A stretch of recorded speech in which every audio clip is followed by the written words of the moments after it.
bien tous les enfants constituent, c'est souvent expliqué comme ça, en quelque sorte l'avenir de l'humanité. Mais moi, je voudrais que chaque enfant puisse, sans avoir cette espèce de gros poids d'être l'avenir de l'humanité, que chaque enfant puisse être protégé pendant qu'il grandit comme une fleur, comme un arbre, qu'il soit protégé et en même temps qu'il soit toujours considéré à la fois par sa famille ou par la famille au sens large ou la communauté qui transmet le savoir et la communauté éducative, qu'il soit considéré toujours comme un être singulier, un être à part, un être différent de la collectivité à laquelle il appartient. Je m'explique. Il y a souvent des tendances qui sont excessives dans les deux sens. Il y a certaines familles qui surprotègent leur enfant. Je crois que l'idée de le considérer comme un être à part qui doit être protégé, ça signifie qu'il faut lui donner les clés pour pouvoir être libre, autonome et pour pouvoir grandir, s'épanouir et se construire. Et l'excès inverse, c'est l'abandon total.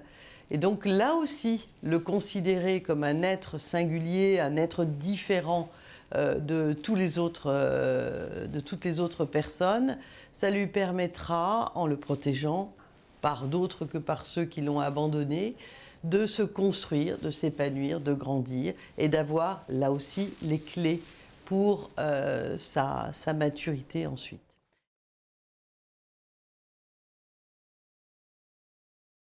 J'ai beaucoup d'admiration et une estime immense pour la fondatrice en fait de cette ONG qui, dans cette période de guerre qui a été le traumatisme majeur du XXe siècle et même de la fin du XIXe, sur le territoire européen, d'avoir eu cette générosité de cœur et cette volonté, cette détermination d'action donc au service des enfants et là aussi de chaque enfant dans son parcours. Alors pourquoi est-ce que j'exprime cette forte admiration? Parce que vous pouvez aller partout dans les rues, dans les cénacles, dans les meetings, vous trouverez des gens qui vont dire « il faut protéger les enfants ». Là, le caractère remarquable de son action, si je dois résumer, parce qu'on pourrait en parler très très longtemps, c'est qu'elle a agi justement. Elle n'a pas juste dit ou été dans la compassion, elle a agi.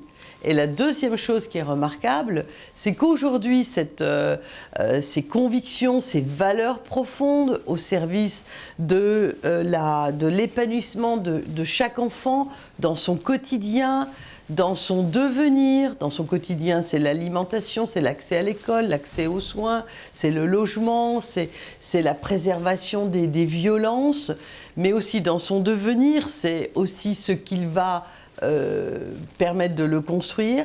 Eh bien, aujourd'hui, c'est quelque chose qui est encore, évidemment, à la priorité des agendas de ceux qui veulent agir vraiment pour donc passer des mots à l'action.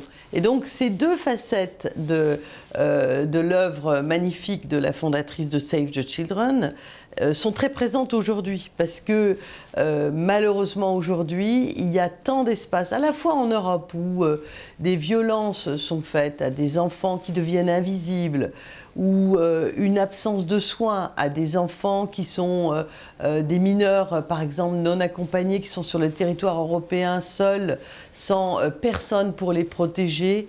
Donc ça existe sur le territoire européen. Et puis évidemment, des violences liées aux guerres qui sont aux frontières externes de l'Union européenne sont d'une telle ampleur que l'action de Save the Children est absolument essentielle. Et donc cette œuvre de cette femme est magnifique.